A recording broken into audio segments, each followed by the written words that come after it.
Well, thank you for being here. And for those of you online, thank you for participating this way. And I feel quite happy to sit here, happy to be here. And, um, I end up having a happy problem coming down here. I was walking down here, and it was a nice sunny day. I like walking from home. It's about half an hour walk for me to come here. And minding my own business, thinking about my talk I was going to give today. And then I just felt all this metta, first in my mind and then my heart and spreading out. And I say, well, I can't give that talk I was going to give. So that's my problem. So I think I'll talk a little bit about metta, loving kindness. It's usually translated in America as loving kindness. And I'm not sure what the best translation is. Lately, I've been preferring goodwill, and the word is in the ancient language is metta, Metta, and it's related to the ancient word for friend, which is mitta, Mitta. And so metta sometimes is translated as friendliness, the tendency to be friendly, amiable. And I think that's really nice. One of the time I didn't really care for this metta thing once upon a time, and because I came from another Buddhist tradition before I was introduced to this practice. And there was just a direct pointing to the truth, and none of this kind of sentimental, nothing sentimental. And love is kind of sentimental, and this thing of friendliness, this cultivation of this goodwill, I was suspicious of is that it was kind of artificial. It was kind of a little bit forced and kind of it's kind of a saccharine overlay on top of our experience that was maybe a kind of a bypass. And so then I went to and practiced, I was practicing in this Vipassana insight tradition, and the teachers would sometimes do these guided meditations on loving kindness, metta. And so I did the reasonable thing, was I just tuned them out. And then one day I was sitting feeling quite good, quite nice and wonderful, settled, nice place. And they started to do this it was a 3-month retreat, and they started to do this guided metta meditation. And I said, oh, that's what they're talking about. Oh, this is nice. And since then I've liked it. And what changed for me in that 3-month retreat was two things. One was that I began to have a very friendly relationship with my mind. That we're friends, and my thinking and the way my mind operates. It was now a very nice kind of supportive relationship. Rather than being contentious, or rather than being filled with shame, or somehow feeling angry, or all kinds of complicated things that went on with me before. But something shifted there, and I became friends with my own mind. And now we keep each other company pretty nicely. And so in that friendliness, there was also a peace, a kind of ease, that where the mind felt more open, and the heart felt more open, and that I then began to associate with some kind of experience of ease, of peace, but also of kindness, goodwill, love, something that was warm-hearted. Or warm-minded. And, um, and that was kind of a treasure. I thought that was delightful to have that experience. And so that has just grown over time. That it's I think one of the great kind of byproducts of doing this mindfulness practice is that the forces inside the mind to the opposite of ill will, opposite of goodwill, such as ill will, uh, they actually hurt. They actually limit. And things like metta have a natural kind of way of growing into something that's more unlimited. Because being limited, being measured, being contained, is takes work. It's tiring. It's stressful. It's tense. It feels constricted. And the heart doesn't want to be constricted. The heart doesn't want to be limited. Doesn't want to be held in check. And so as we do this practice, we become more and more sensitive in how are these rather unfortunate tendencies of the mind that few of us have, that it just feels like, wait a minute, I don't know. It's one thing to be caught in the middle of them and believe them. It's another thing to step a little bit outside of them and with the mindfulness see the effect they have on us, see how they're limiting to us and harming us. And we can kind of maybe start questioning whether, do I have to really go along with this?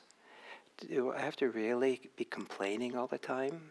Do I have to always be feeling that, feeling guilty for just being alive, ashamed just for being alive, or always angry at something, or always wanting something more and more and more? And so mindfulness kind of lets us step outside of the being caught in these things, and we start seeing something very important. We start seeing there is actually an alternative. We don't have to be, even if you have really good reasons to complain, there's no requirement to complain. And you don't have to be locked into it.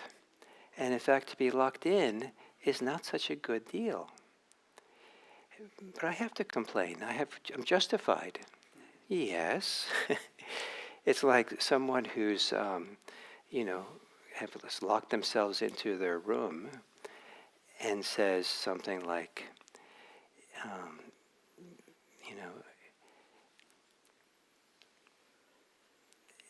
this is not right that I'm locked in my room. And they spend their time kind of having a campaign about how this is wrong.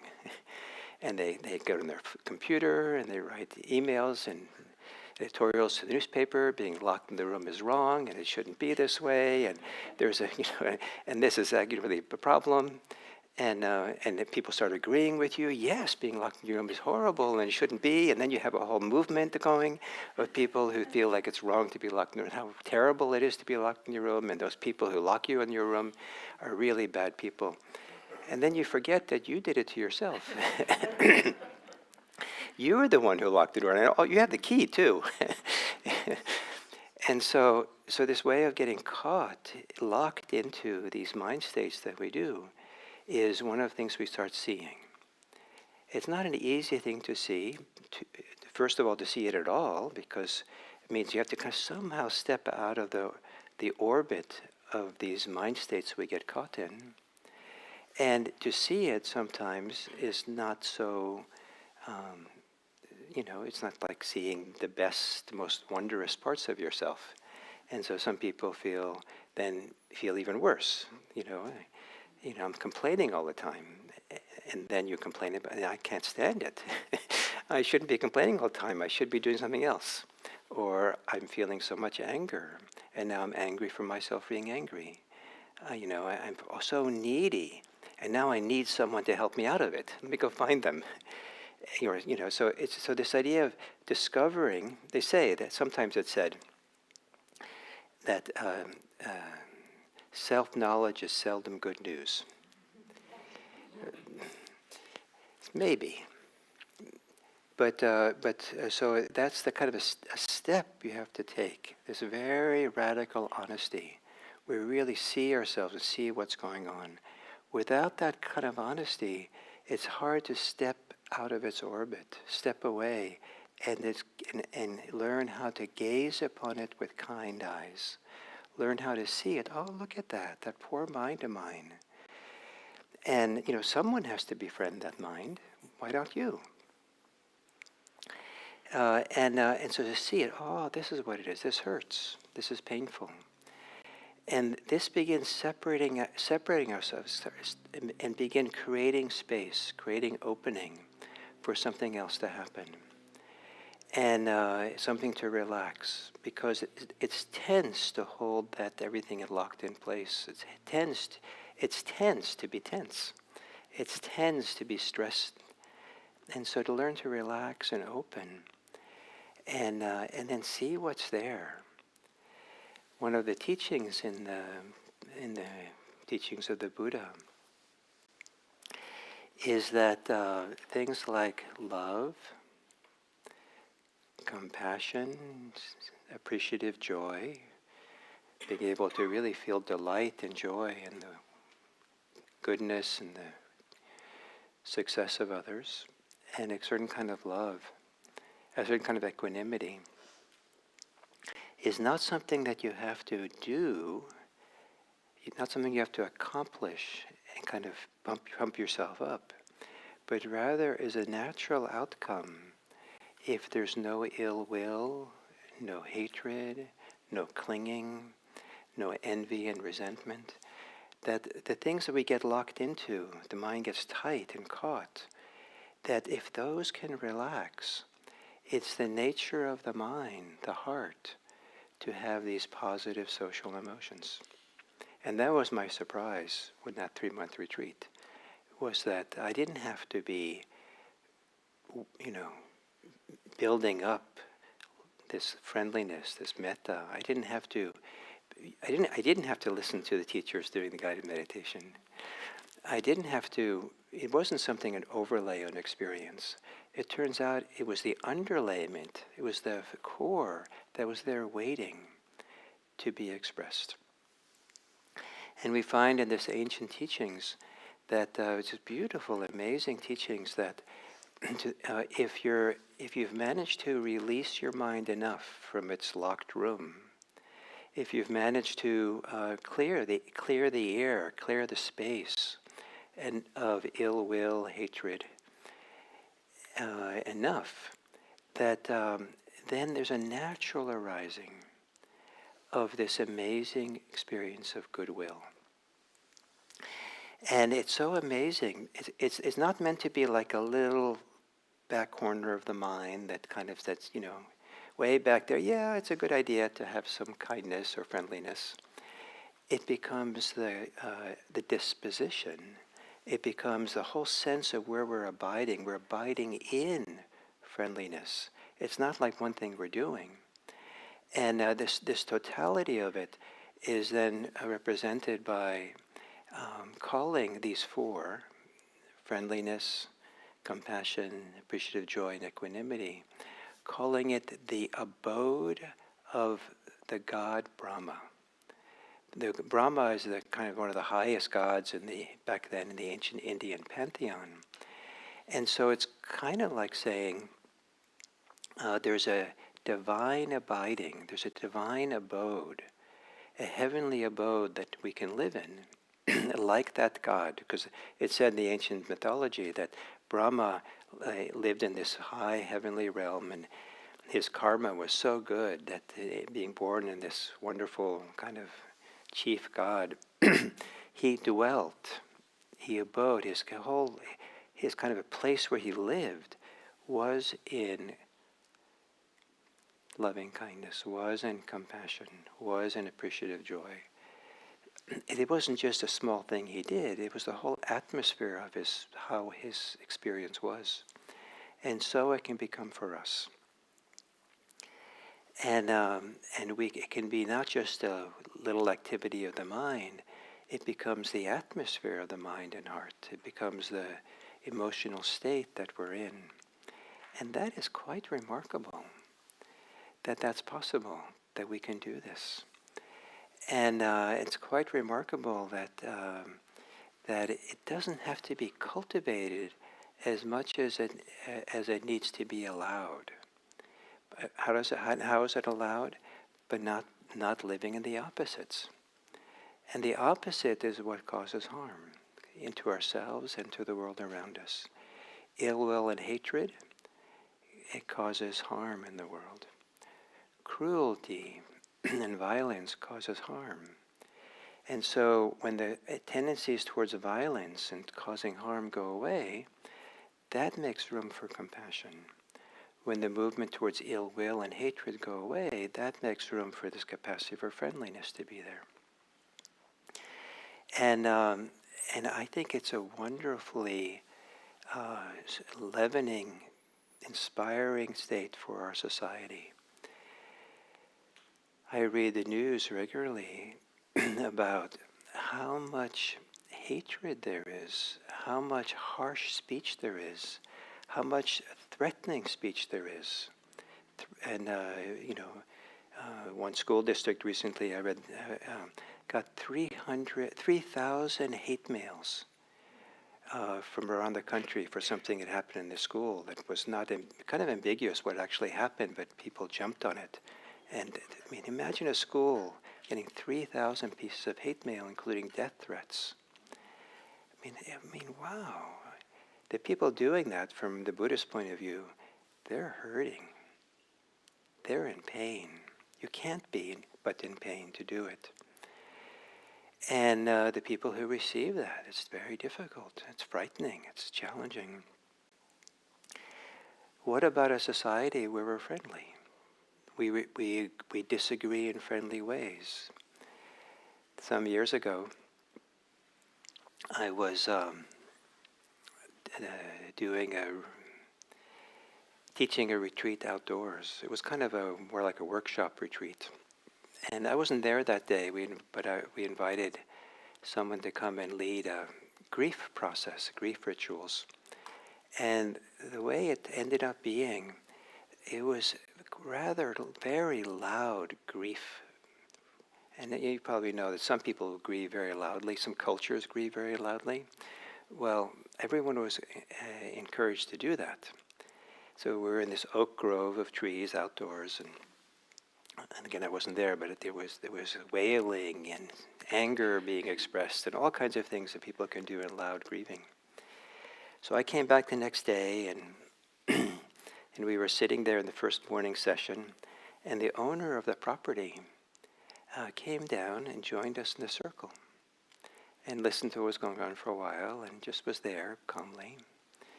And then he said, I want to tell you a little bit about this property. And he told a little bit the history of it and and how his relationship to the natural world there was a big part of why he was there, to caretake it and be with it. And it was in a very beautifully forested area. And he talked about he had this relationship with the ravens, that he knew the ravens on the property. Apparently he fed some of the baby ravens. And they kind of knew each other, and he was very interested in raven language, how they speak and communicate. And he was friends with, at the local university, with a bird specialist, a biologist there, who was actually studying bird language, like raven, how ravens communicate and how they do that. So there was a real specialty of his. So he had this deep relationship with raven. And then he said to us, so it was very nice. He was very friendly and warm. He said, and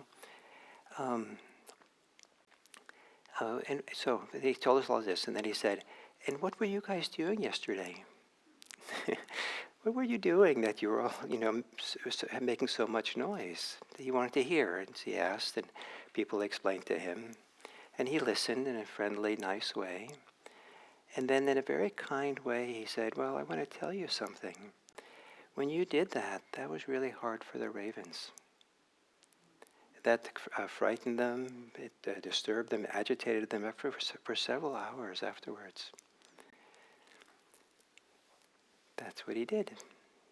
He didn't come down to us to yell at us, to kick us off the property. How could you do this to my friends, the ravens? He didn't come down to complain, but he had something to talk to us about. And he came down in a friendly way, in a kind way, in a receptive way, open. He then first asked about us, what was going on with you guys? He didn't come immediately with his judgment. And then he just said this simple thing. That was hard for the ravens. We all got the message. We all felt like, uh-oh.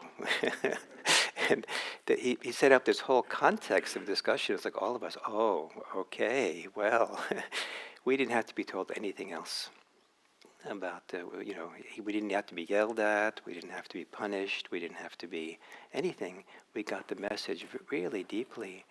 And more important than the message around the ravens, what we did, at least for me, I got this inspired example of how we can work with differences, how we can come together and meet and talk, rather than using harsh language, violent language that so often happens. So the movement in Buddhism, Buddhist practice, is in this direction, a direction of living so that we see others as friends, to be friends with ourselves, friends with others. And that process goes hand in hand, like it did for me in that 3-month retreat. I didn't realize it at the time, but the very time when I was starting to become friends with my own mind, my mind was friends with me, was the same time that I was discovering how marvelous it was, how profound it was to have this friendly, open feeling, attitude to the people around me. So I was walking down the street today from my home, and I was very happy walking down to be here, and I kind of, for a moment, I kind of marveled that I was not on a device. I was not on my phone. Of course, I could have been on my phone because I wasn't on my phone. So of course you could be on the phone, on my device, something. But I wasn't. I was just walking, and I wasn't home writing about anything or something. I was just happily walking. And I thought, wow, this is sometimes a rare event for people in our society. And so I just appreciated walking. I could feel as I did that, my mind kind of opened. It was kind of like, maybe it's a metaphor, I don't know, but I live in metaphors sometimes. And my mind kind of felt more expansive. And in that expansiveness, it just felt very friendly.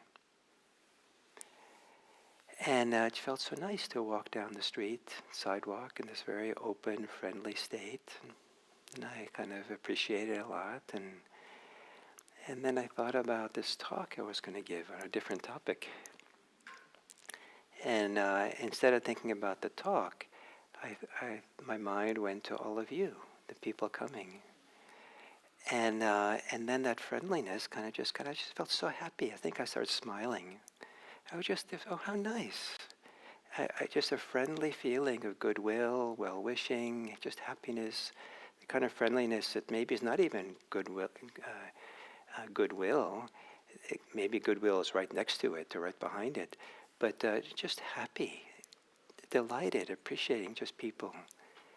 Appreciating people. Sometimes I get the sense that there are people who walk around the world and appreciating others is not their default. Their default is the opposite. The default is to be afraid of people. The default is to avoid people. The default is to be critical of people, to find out what's wrong about people. The default is to overlook people and see people through the lens of me, myself, and mine. It's a remarkable thing to live with a friendly, appreciative mind where we are delighted by people.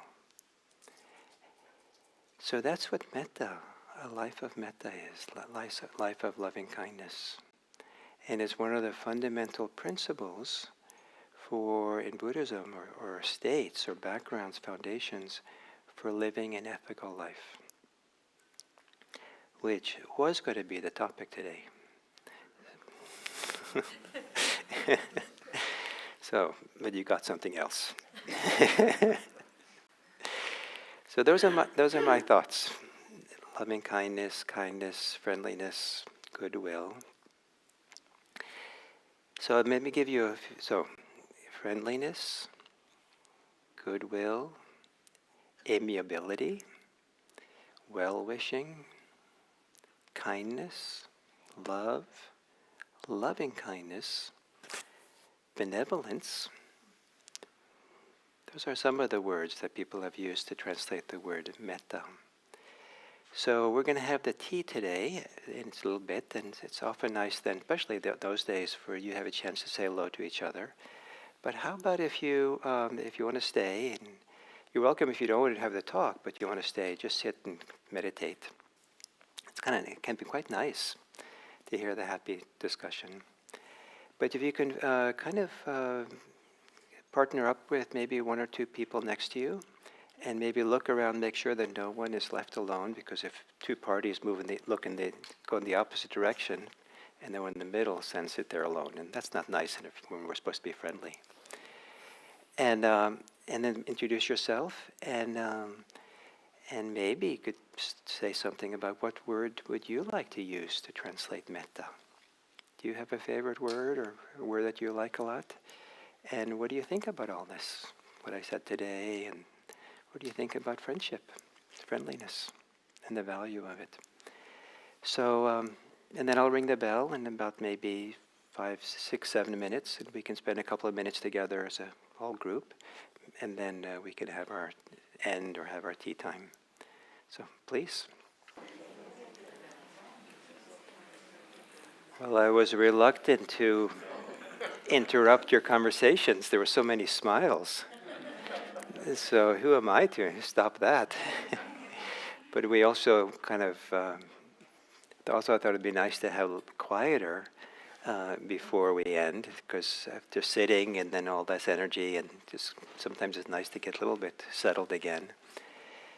And see, does anyone have any questions or comments they'd like to have on this very, very important topic of metta? Yes, please. Thank you. So I'm Kathy, and I have found that my thoughts are from conditioning, of course, and usually underlying those thoughts is a feeling. And I have found that a lot of the thoughts are trying to protect me. So how do you, but it's hard sometimes to figure out what feeling is underlying the thought, except when they're good, of course. Yeah.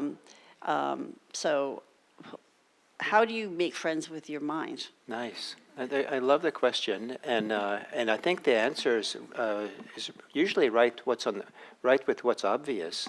So it's quite significant that you saw that a lot of these difficult thoughts are your attempt to protect yourself. Protecting oneself is a wonderful thing to do, and to have that instinct. And so the question is not so much to stop doing that, but maybe if you learn more appropriate ways, healthy ways to protect yourself that feel good. Yeah, sometimes the protecting myself is not skillful. I mean, it's not, In and of itself, it might not be skillful, the way you do it, the strategies, but the fact that you have that desire in you, that might be actually quite a wonderful thing. Not to have that could be really dangerous. It's like there are people a few people apparently are born without any pain nerves, and they usually don't live very long, because pain actually protects us from harming ourselves, and so you have a survival instinct, and that's good to have, but maybe it's not being used well.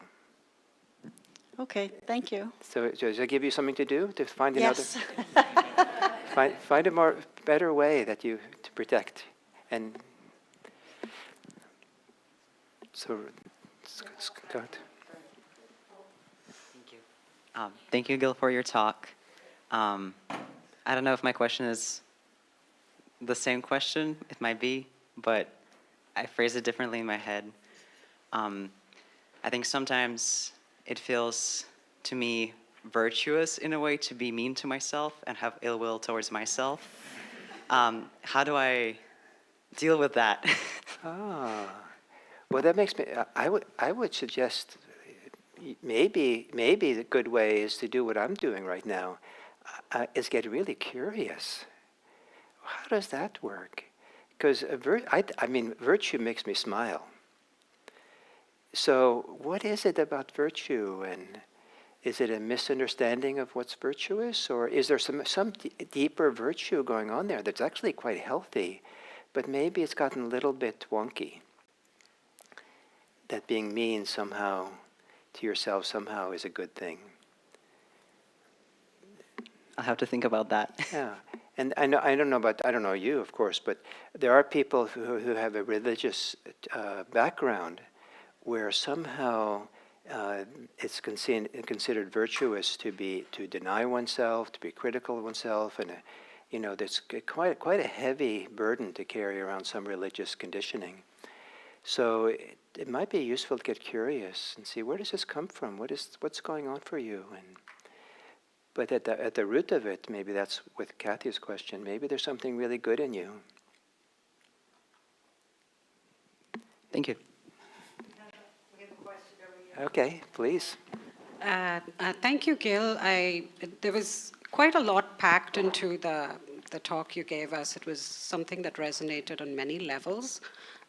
Something I personally have experienced is before coming to this tradition here, I belong to a different, I mean, I don't know if I do not belong to it anymore, I have been with a different spiritual tradition based out of India. And there was kind of like a theoretical understanding of being compassionate, etc. But there's this concept of a guru, and everything is focused outward towards this guru. But coming here, I'm really pleasantly surprised by how it seems more natural, in our everyday life to follow these. And I really liked what you said about when we let go of the clinging or the stress, then the natural thing underneath is compassion and these other metta and the other states. So all those things make a lot of sense. But something else also struck me about about the tale you related. You see, and also related to the questions that were asked, because I think that our brains, our minds, they go on this default loops of thinking, which we've been conditioned to, the default mode network, right? And I, along with everyone else, trying to become slowly more conscious and let this go. But what I found in my own personal experience, and also in the story you relayed about the ravens, right? That sometimes being around these animals and building a bond with them, it's like a cheat code, because they're not conditioned like that. They're not conditioned by our society with, hating so much. And I wonder if we spend more time in the company of these creatures and trying to build friendship with them, can we be less conditioned and find these natural states more easily than, getting up every morning and sitting at 7 o'clock. I'm just, Yeah. Well, I do know that I know a Buddhist monk who loves doing this metta, this loving kindness meditation. And in order to get it going for him, he lived in Sri Lanka for a long time, and there were apparently some very cute monkeys there, very small monkeys. And so all he has to do, he brings to mind these monkeys, and then then his loving kindness is there, and then he's off and running with it. So if animals is what does it for you, please. So we should stop because it's time for stop for the tea, and And so those of you staying, wonderful, and those of you going, wonderful, and thank you for being here. And if you're unsure of whether to stay for the tea because maybe you're kind of new here, it's a kind of friendly group. So please stay. Thank you.